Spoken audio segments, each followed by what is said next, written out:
Saya bisa simpulkan dalam satu kalimat pendek, yaitu penyimpangan yang telah mencoreng independensi pemilu. Buat saya pribadi, terlepas dari kita menyukai paslon yang mana, ini adalah suatu pendidikan politik yang sangat baik bagi masyarakat, sehingga masyarakat Indonesia itu semakin hari semakin dewasa dalam berpolitik.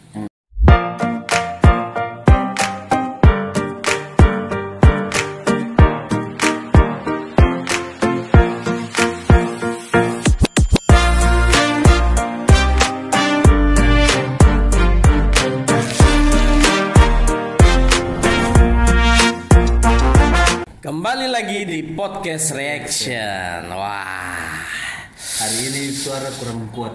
suara kurang kuat ya? Kenapa suara kurang kuat tuh, bro? Bro lihat, orang kan kurang satu orang. Ini aku tuh harus cari tahu dia di mana ini. Beta curiga beliau ini ada ikut sidang gugatan MK. Bisa jadi kemarin tuh kan dia punya story status tuh kan tiket. Ya, makanya untuk sementara beta ambil alih. Oh begitu. Bro lihat. Ini beta mau tanya ini. Ini apa ini? Deka ini dan kawan-kawan atau apa? Dapur Kupang. Oh, Dapur Kupang.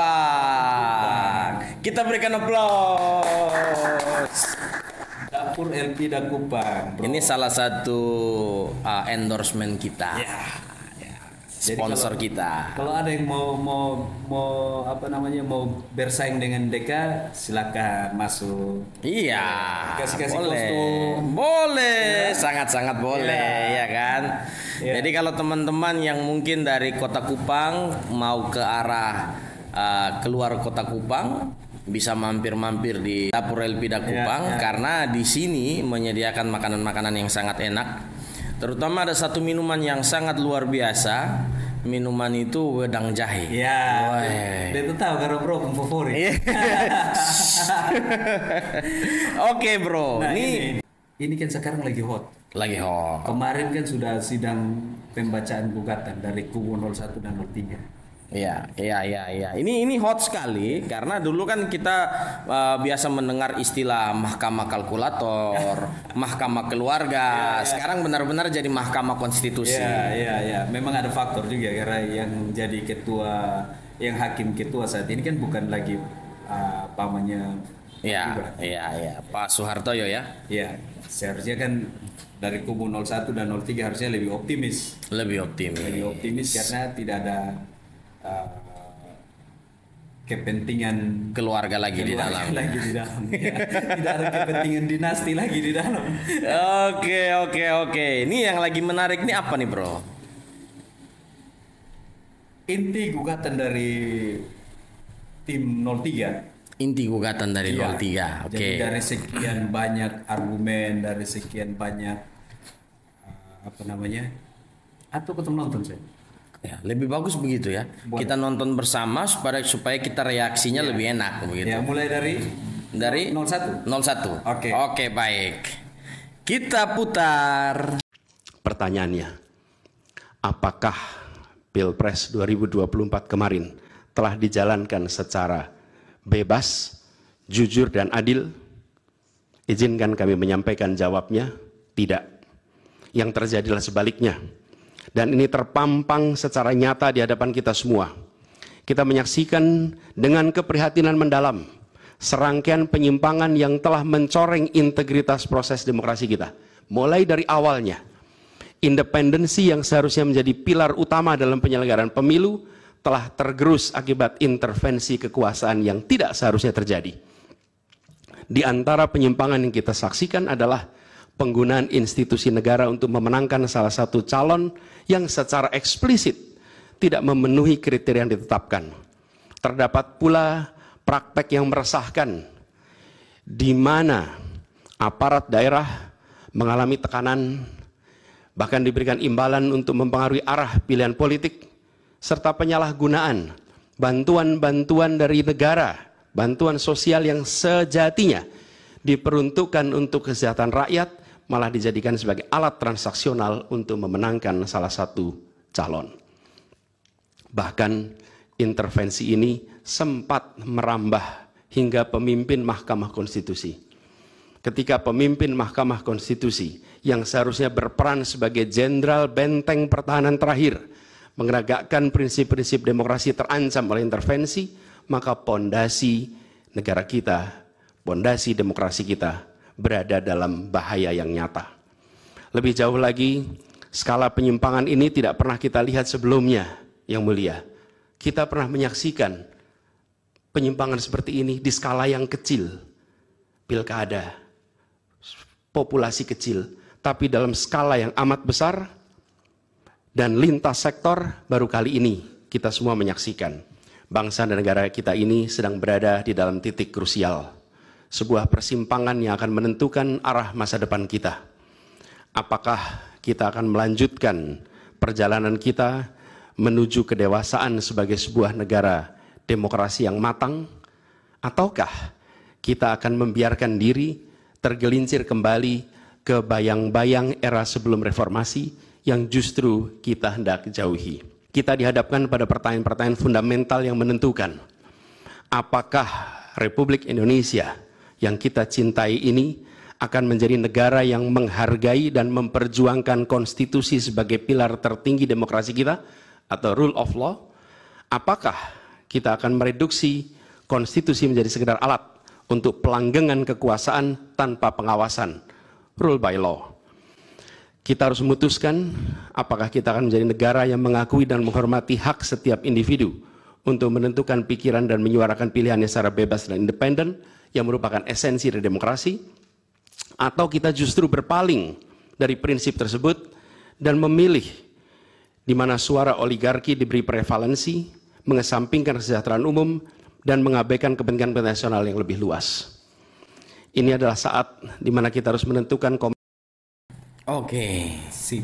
Kita udah dengar tadi 01, bro. Jadi kalau saya bisa simpulkan dalam satu kalimat pendek, yaitu penyimpangan yang telah mencoreng independensi pemilu.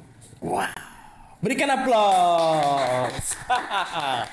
Luar biasa ya? Luar biasa. Ya, luar biasa. Tumben, bro. Tumben. Kira dari mana beta baru habis doa. Oh. Sebenarnya ini hari beta mau mulai dengan peribahasa. Oke, apa tuh? Sepandai-pandainya tupai melompat. Karena memang dia pandai melompat. Nah, menurut bro sendiri melihat statement atau argumen dari Pak Anies, benar tidak ada kecurangan pemilu? Ya, sepanjang yang bro alami lah. Kalau secara pribadi ya saya tidak melihat ke situ. Oke. Ya, kalau singgung bicara masalah bansos, misalnya masalah penggunaan kekuasaan, tekanan terhadap pejabat-pejabat daerah, itu kan dari masing-masing kubu pasti ada. Dan videonya juga ada. Ya, bahwa dari ada bupati yang diarahkan untuk mendukung paslon 03, ada kepala-kepala desa yang diarahkan untuk mendukung paslon 01, itu kan ada. 02 ada juga. Jadi pada dasarnya ketika kita mengatakan kecurangan, ya berarti kita juga harus mengaca. Iya. Kita sendiri melakukan tidak gitu. Bukan hanya mengaca tapi harus bisa membuktikan.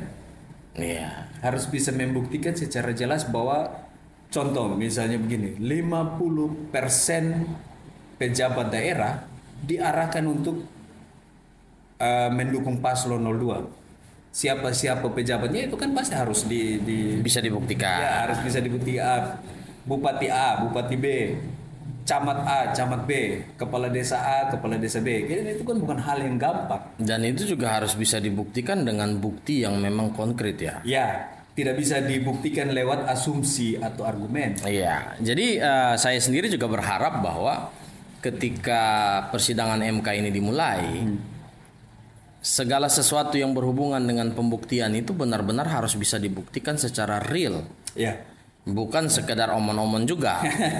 Karena buat saya pribadi, terlepas dari kita menyukai paslon yang mana, ini adalah suatu pendidikan politik yang sangat baik bagi masyarakat, sehingga masyarakat Indonesia itu semakin hari semakin dewasa dalam berpolitik. Oleh sebab itu dengan statement Pak Anies yang tajam seperti ini, saya juga berharap memang kubu 01 benar-benar bisa membuktikan dengan bukti yang bisa diterima oleh MK. Ya. Gitu. Ini kalau kita bicara di depan hukum kan tidak bisa dibuktikan lewat asumsi. Tidak bisa. Saya bisa berasumsi Pak Bro ini kelihatan mendukung 02 nih. Iya. Bisa berasumsi seperti itu kan? Jangan-jangan selama ini podcast Bro ini selalu secara diam-diam mengkampanyekan 02. Bisa saja asumsi seperti itu. Padahal sebenarnya saya orang 01 atau saya orang 03 kan bisa saja begitu. Tapi bro menurut saya Bro 01. Menurut Bro saya 01. Ya karena Bro 1 kan. Saya 1 saja.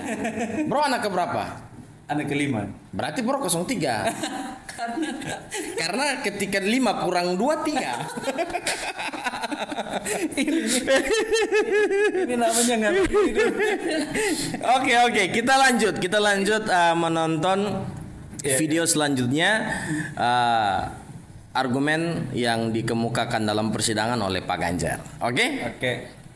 Maka hari ini kami menggugat, dan lebih dari sekedar kecurangan dalam setiap tahapan pemilihan presiden yang baru lalu. Yang mengejutkan bagi kita semua adalah benar-benar menghancurkan moral, adalah menyalahgunakan kekuasaan. Saat pemerintah menggunakan segala sumber daya negara untuk mendukung kandidat tertentu, saat aparat keamanan digunakan untuk membela kepentingan politik pribadi, maka itulah saat bagi kita untuk bersikap tegas bahwa kita menolak semua bentuk intimidasi dan penindasan. Kita menolak dibawa mundur ke masa sebelum reformasi, kita menolak pengkhianatan terhadap semangat reformasi. Kami menggugat sebagai bentuk dedikasi kami untuk menjaga kewarasan, untuk menjaga agar warga tidak putus asa terhadap perangai politik kita, dan untuk menjaga impian semua warga negara tentang Indonesia yang lebih mulia. Saya memaklumi, tidak mudah bagi para hakim untuk menyelesaikan perang batin ini dengan baik. Tetapi akhirnya kami berharap MK mengambil langkah penting untuk menyelamatkan masa depan demokrasi dan hukum di Indonesia.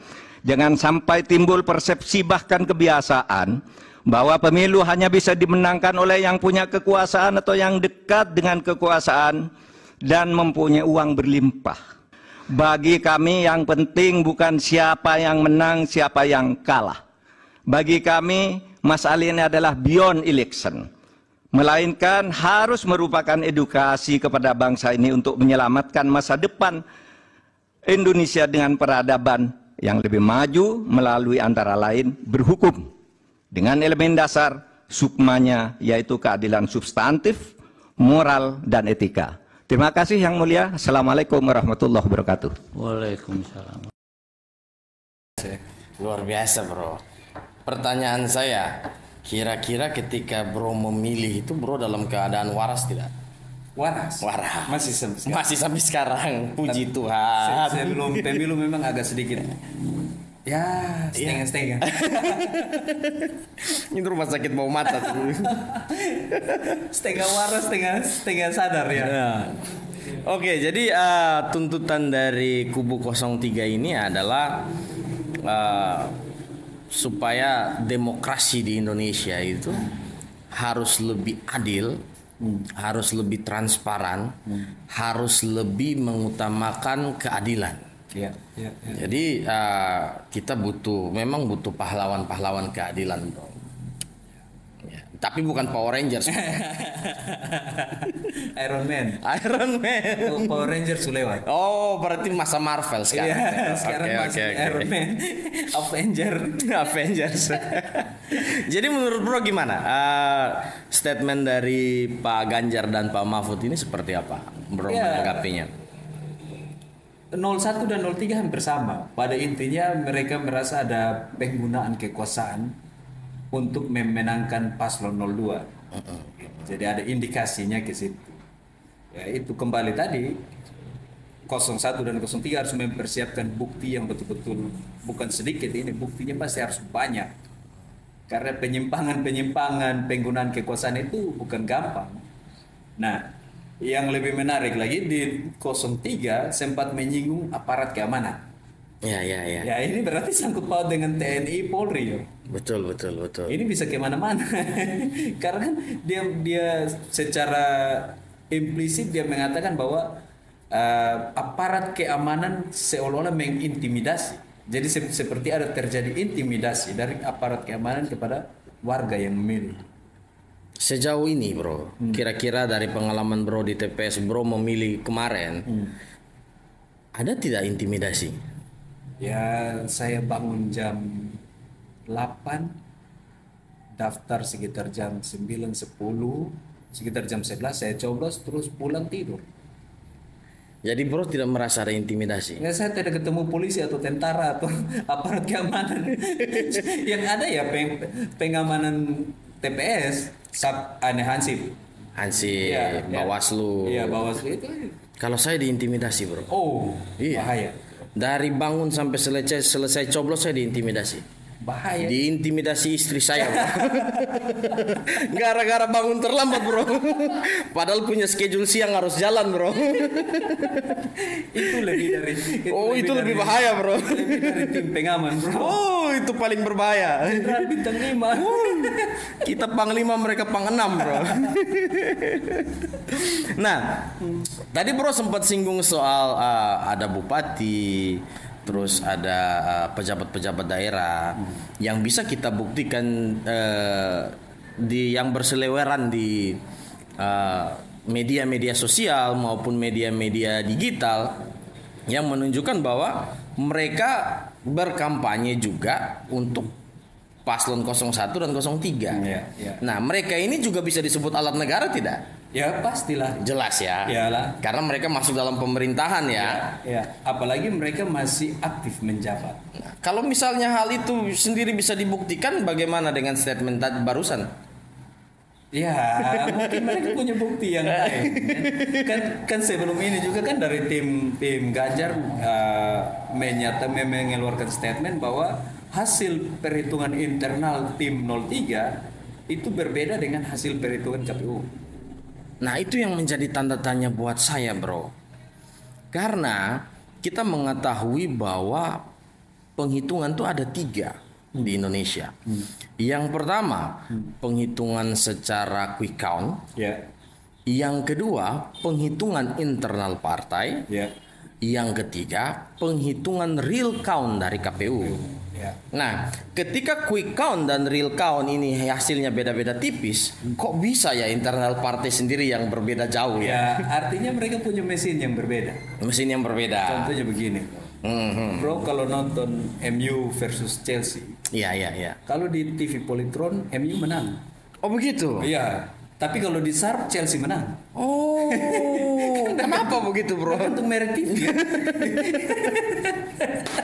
Itu kayaknya bro nonton siaran yang berbeda tahun bro. Jadi ya wajar lah kalau ada perbedaan perhitungan. Ya mungkin juga seperti ini bro. Jadi ketika ada yang naik Supra X, ada yang naik Kawasaki RR bro. Oke. Jadi beda mesinnya kan begitu. Jadi minta maaf, merek-merek yang tadi kalau mau masuk boleh silakan. Oh iya.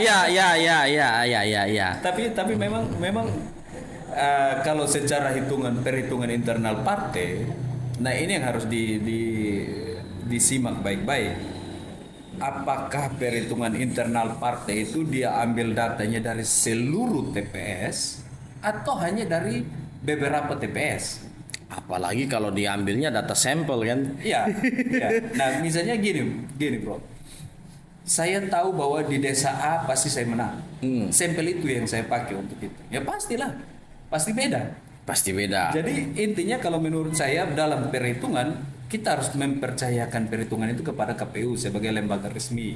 Iya. Karena KPU mengambil semua suara dari semua TPS yang ada tanpa memilah-milah. Kan itu hasil dari keseluruhan TPS. Benar.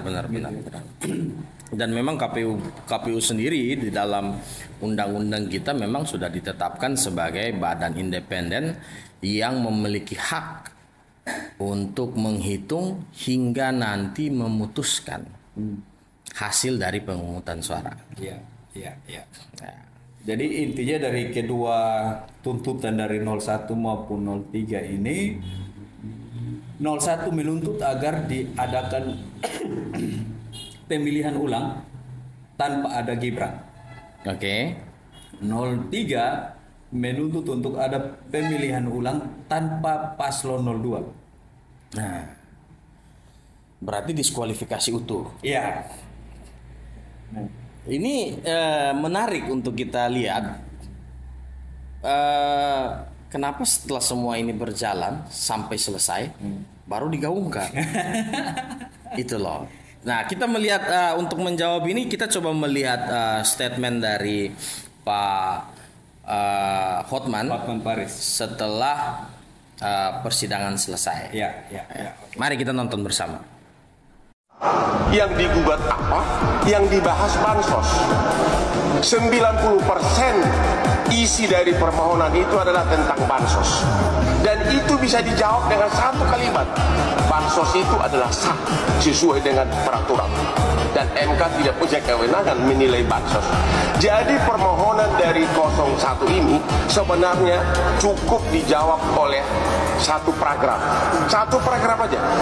Karena yang lainnya hanya ngoceh-ngocehan, ngoceh sana sini, ngoceh sana sini, ya. Hanya satu, bansos itu ada.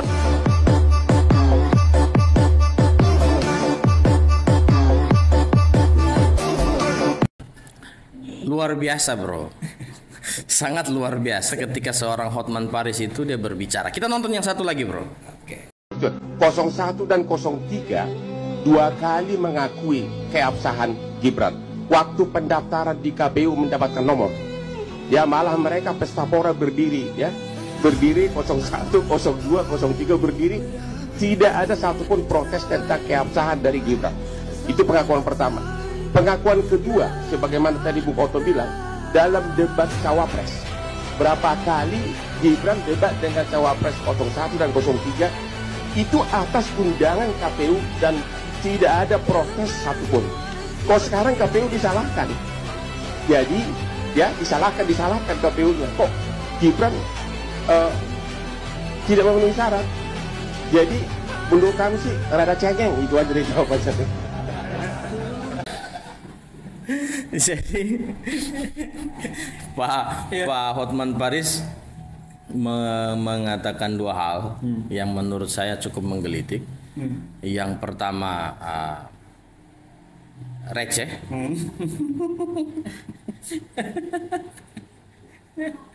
Aduh.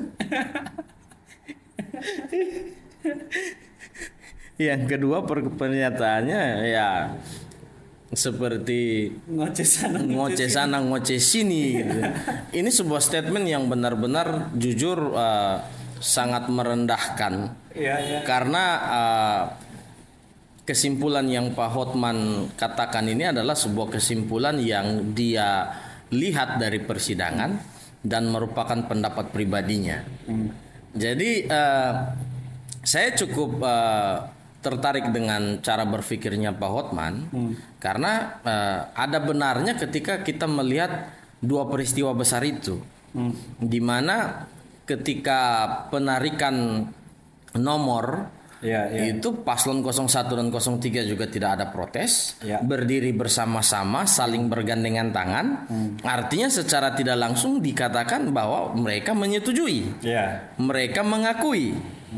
Begitu juga saat debat, itu diundang oleh KPU secara resmi, tidak ada penolakan, tidak ada protes. Sampai akhir dari 5 kali perdebatan itu mereka bersama-sama saling bergandeng tangan. Itu juga secara tidak langsung menyatakan bahwa mereka menyetujui. Kenapa baru sekarang dibawa ke MK untuk diminta diskualifikasi? Harusnya kan dari awal gitu loh. Ya, memang Bang Hotman ini kan memang dia orangnya berapi-api. Ya, itu sesuai dengan dia nama, bro. Ya. Hot man. Bang Hotman ini seperti Sopi disiram ke api, bro. Jadi dia laki-laki yang hot. Laki-laki yang hot. Ya memang kalau saya mau mengilustrasikan gini, bro naik tinju. Oke. Terus setelah pertandingan bro sudah dipukul babak belur. Setelah pertandingan baru bro bikin jumpa pers mengatakan bahwa ini pertandingan tidak adil. Harus didiskualifikasi. Langsung nyonyot. Sudah bonyok dulu kan. Itu kan harusnya dari awal sudah bisa. Beto sudah bisa tanding dengan dia karena dia begini. Nah, itu kembali lagi kepada pernyataan beberapa tokoh-tokoh pengamat politik, contohnya Rocky Gerung, harusnya dari awal 0103 langsung mundur. Benar, begitu juga Pak Yusril Isra Mahendra kan mengatakan itu, dan secara logika ya memang harusnya seperti itu. Ya, tapi intinya ya kita menghargai gugatan dari 01 dan 03. Ya. Silakan saja, sah-sah saja mau menggugat dari segi manapun. Yang paling penting dipersiapkan alat bukti dengan baik. Iya. Ya kan? Jadi ini juga bisa menjadi pendidikan politik buat kita. Iya. Karena apa yang dilakukan ini benar-benar prosedural. Ya. Dan sesuai dengan aturan hukum yang berlaku. Ya. Jadi saya sendiri juga melihat ini sebagai sebuah hal yang positif dan hal yang bisa mendidik kita masyarakat Indonesia untuk semakin menjadi orang-orang yang pintar dalam melihat politik lebih jauh ke depannya. Ya. Artinya sebelum kita melakukan sesuatu sebaiknya dipikirkan dengan matang. Benar. Jangan menyesal kemudian. Ini Jangan kan menyesal kemudian. Ini sama sih benar. Seperti menyesal kemudian. Pada awalnya mereka berpikir lawan ini kan sayur blimbing Samsul segala macam. Nah, setelah kalah baru bilang wah ini tidak, itu kan kurang bijak dalam berpolitik. Tapi sekali lagi ya itu haknya 01 dan 03. Bisa saja gugatan mereka tembus. Bisa jadi. Ya. Siapa yang tahu? Ini masih panjang kan? Ini baru sidang perdana. Baru pembacaan gugatan segala macam. Ya. Kita menanti bagaimana masa depan politik Indonesia. Semoga segala sesuatu apapun yang terjadi nanti, kita sebagai warga negara harus menyikapinya dengan baik dan jangan sampai ada oknum-oknum tertentu yang memanfaatkan situasi untuk mengacaukan negeri tercinta kita. Ya, itu yang harus paling utama dijaga. Jangan momen ini ditunggangi oleh pihak ketiga. Betul. Ya, kalau menunggang kuda ya sah-sah saja. Menunggang kuda sah-sah saja, Bro. Yang penting jangan menunggangi orang. Tapi kalau ditunggangi orang pasti beta tahu. Oh, pasti. Iya. Karena berat. Ada orang di sini. Apalagi yang naiknya saya, Bro. Oke, sampai di sini dulu podcast kita kali ini ya. Siap. Kita menanti persidangan berikutnya. Kita akan mereaksinya terus setiap hari sampai pada akhir putusan final. Hingga ujung waktu. Benar sekali. Oke, sampai di sini dulu. Thank you for watching. Say goodbye. Bye bye.